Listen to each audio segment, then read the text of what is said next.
ভারত স্বাধীনতা আন্দোলনের সময় থেকে আমরা প্যালেস্টাইনের পক্ষে। মোদী সরকার এসে এখন ইসরায়েলের পক্ষ অবলম্বন করছেন এবং নির্লজ্জভাবে মুক্তিকামী মানুষের বিরোধিতা করছেন, তারও প্রতিবাদ। ভারত এখনো মুখে আঙুলটা দিয়ে বসে আছে। ইরানের ওপরে হামলা আক্রমণ হচ্ছে, এতে এখন মনে হচ্ছে যে সারা মধ্যপ্রাচ্যে যুদ্ধ ছড়িয়ে যাওয়ার সম্ভাবনা দেখা দিচ্ছে। বিশ্বজুড়ে প্রতিবাদের ঝড় উঠেছে। গাজায় প্যালেস্টাইনের শিশুদের যেভাবে, নিরীহ মানুষকে যেভাবে ইসরায়েল খুন করছে, গণহত্যা হচ্ছে, কোনো রিলিফ যেতে দিচ্ছে না, ত্রাণ যেতে দিচ্ছে না, যারা যাচ্ছে তাদেরকে গ্রেপ্তার করছে। তার ওপর দাঁড়িয়ে রিলিফ ক্যাম্পে এমনকি খাবারের যে লাইন, তার মধ্যে তারা বোমা ফেলে মারছে, প্রতিদিন খুন করছে এবং ইন্টারন্যাশনাল কোর্ট অফ জাস্টিস ইতিমধ্যে নেতানিয়াহুকে ওয়ার ক্রিমিনালের দোষী বলেছে। তার সত্য দাঁড়িয়ে না ইউএনের কথা শুনছে, না মানবতার কোনো কথা শুনছে। তার প্রতিবাদে আজকে 17 তারিখে বামপন্থী দলগুলো গোটা দেশে আমরা প্রতিবাদে সামিল হয়েছি। ইরানেও সমানভাবে হামলা চালাচ্ছে ইসরায়েল। ইসরায়েল একটা রোগ স্টেট, মানছে না এবং আনপ্রভোকড এই যুদ্ধটা শুরু করেছে ইরানের ওপর হামলা করে। ভারতের বিদেশ নীতির ফলে দ্বিপাক্ষিক আলোচনা, এই আলোচনার দিকেও যাচ্ছে এবং ভারত কোনো নিন্দার প্রস্তাবও আনছে না। মোদী এখন সাইপ্রাসে গিয়ে প্রধানমন্ত্রী বলছেন যে এই যে হুজ্জুতি হচ্ছে, হাঙ্গামা হচ্ছে, যুদ্ধ হচ্ছে পশ্চিম এশিয়ায়, সেখানে আলোচনা দরকার।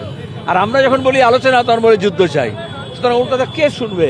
আজকে দাঁড়িয়ে প্যালেস্টাইনের জন্মলগ্ন থেকে আমরা, ভারত স্বাধীনতা আন্দোলনের সময় থেকে আমরা প্যালেস্টাইনের পক্ষে। মোদী সরকার এসে এখন ইসরায়েলের পক্ষ অবলম্বন করছেন এবং নির্লজ্জভাবে মুক্তিকামী মানুষের বিরোধিতা করছেন, তারও প্রতিবাদ করছি আমরা। তারা সারা দেশেই এই কর্মসূচি পালন করছে। তারই অঙ্গ কলকাতা মহানগরী, যে মহানগরীতে ইয়াসের আরাফাতকে সম্বর্ধনা দেওয়া হয়েছিল, সেখানে আমরা আজকে এর প্রতিবাদে বিক্ষোভ মিছিলে সামিল হয়েছি।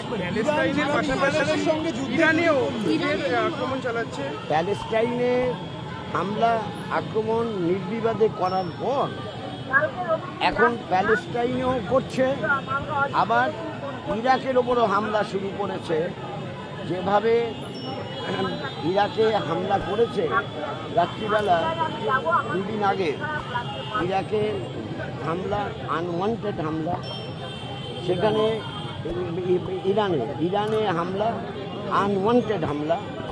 ইরানে যেভাবে আণবিক খ্যাত বিজ্ঞানী, অ্যাটমিক এনার্জির সংগঠনের কর্মকর্তা, তাদেরকে হত্যা করেছে। বিজ্ঞানী হত্যা করা এ তো সাংঘাতিক ব্যাপার। অন্যদিক থেকে তাদের যেখানে আর্মির সেনারা ছিল, সেনা অধ্যক্ষ ছিল, সেখানেও হামলা করেছে, খুন করেছে। যেভাবে ইরানের ওপরে হামলা আক্রমণ হচ্ছে, এতে এখন মনে হচ্ছে যে সারা মধ্যপ্রাচ্যে যুদ্ধ ছড়িয়ে যাওয়ার সম্ভাবনা দেখা দিচ্ছে। আমেরিকা যদি সরাসরি যুদ্ধে জড়িয়ে যায়, তাহলে কি অদূরে তৃতীয় বিশ্বযুদ্ধের সম্ভাবনা রয়েছে? তৃতীয় বিশ্বযুদ্ধ মানে কি, এটা যিনি প্রশ্ন করছেন তিনি যদি বোঝেন তাহলে প্রশ্ন করতেন না। একবারে একটা প্রশ্ন, আমেরিকা যেভাবে হুমকি দিচ্ছে, আমেরিকা তো হুমকি দেয়, আমেরিকার জন্যই তো ইসরায়েল পাচ্ছে। বাংলার গ্রামে একটা কথা চালু আছে, মেরা লড়ে খুঁটির জোরে। বাংলায় চালু আছে কথাটা। মেরাটা হচ্ছে ইসরায়েল, খুঁটিটা হচ্ছে মার্কিন যুক্তরাষ্ট্র। মেরা লড়ে খুঁটির জোরে।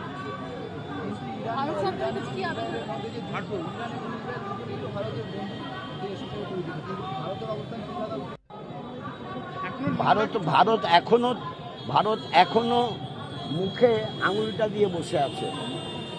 এখন আঙুল দিয়ে বসে থাকার সময় না, কথা বলা উচিত। কথা কও, কিছু তো কম, সেটা বলছে না।